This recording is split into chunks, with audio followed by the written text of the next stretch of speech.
Hello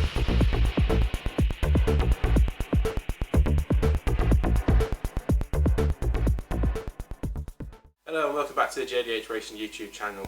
So first of all, I'd like to wish all of our followers and subscribers a happy new year. We've been busy throughout 2022, but we've unfortunately never made it out to Santa Pod to race any of the vehicles. Obviously, they're still under construction. So since the last vehicle, a lot of progress has been made, and unless you're following our Instagram or Facebook, you may not be aware.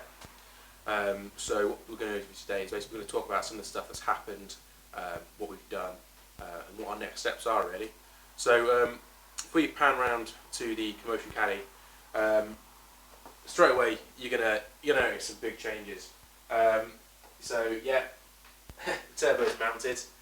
So there was a video on Facebook where people thought it was going to be a single turbo or a twin turbo.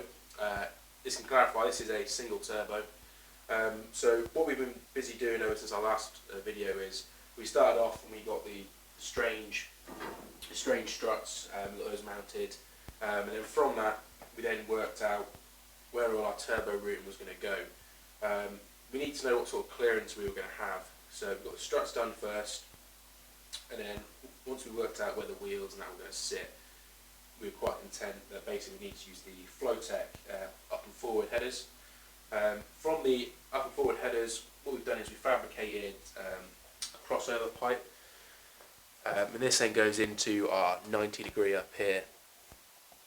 We've got our wastegates, one per bank, so these are 44mm wastegates.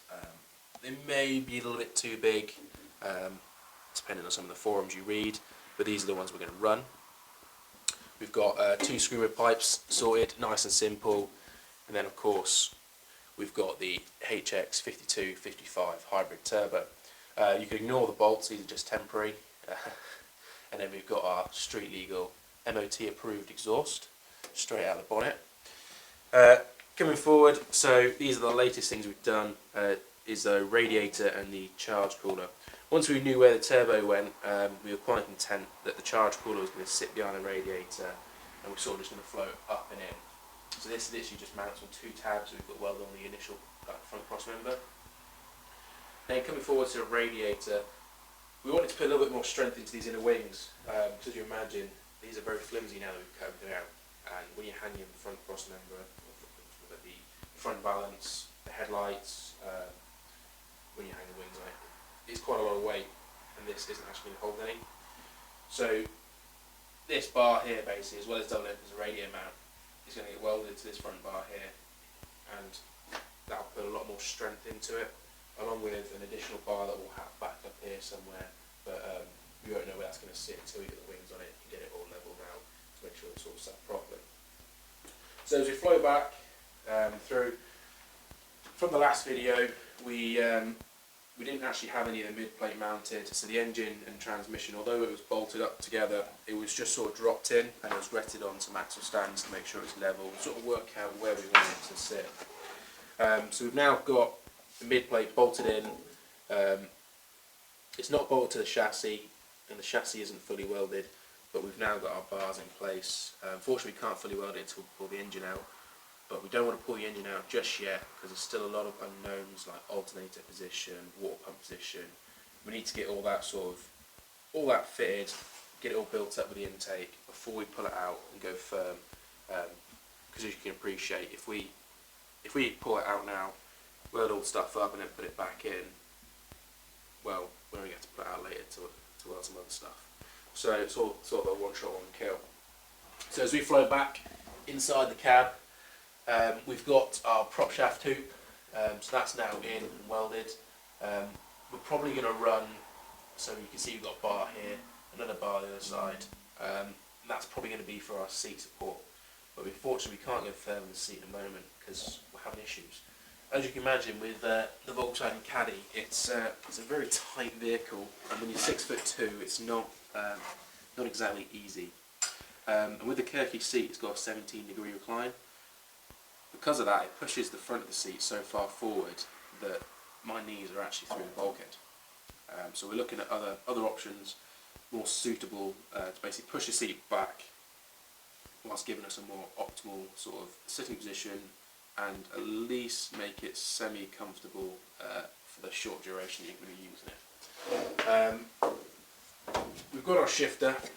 So this is our Speedmaster 3 CO2 shifter. So this will sit in here somewhere, but again, until we got the seat, we don't know where it's going to be. So at the moment, all we've got is our base plate, which we've made. Okay, so if we float backwards towards the axle.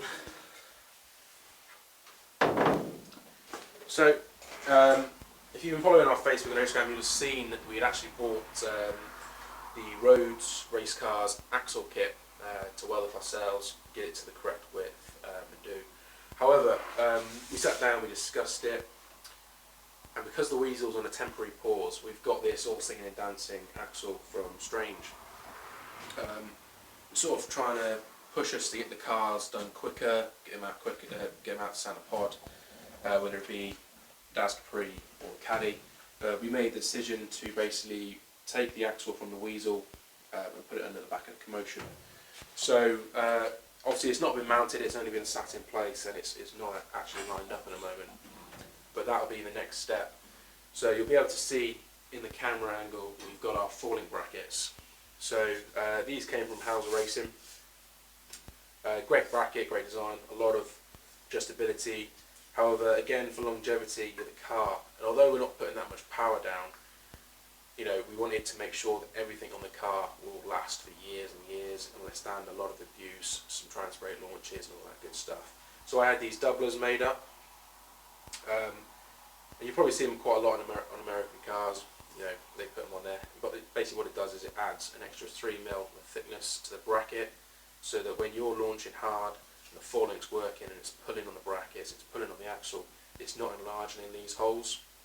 So that's our next step for us, is basically to get the forelink brackets in, get the axle all lined up, and then from that we can then look to work out our wheels and a few other bits and pieces like a shock position, wheelie bar position, and all that good stuff. So that's pretty much it for the Commotion. It's been pretty much a whirlwind tour front to back, I can appreciate. But a lot of work has gone in over the past few months, and hopefully at some point within 2023 it may start up. Obviously it's a little issue of the fact the engine has no internals in it at the moment, but at some point in 2023 we hope to get it started up, and we hope to see the Capri out as well. So thank you all for watching. Please don't forget to like and subscribe to the channel. Drop us any comments below if you want to see anything else, or if you've got any thoughts on what we've done.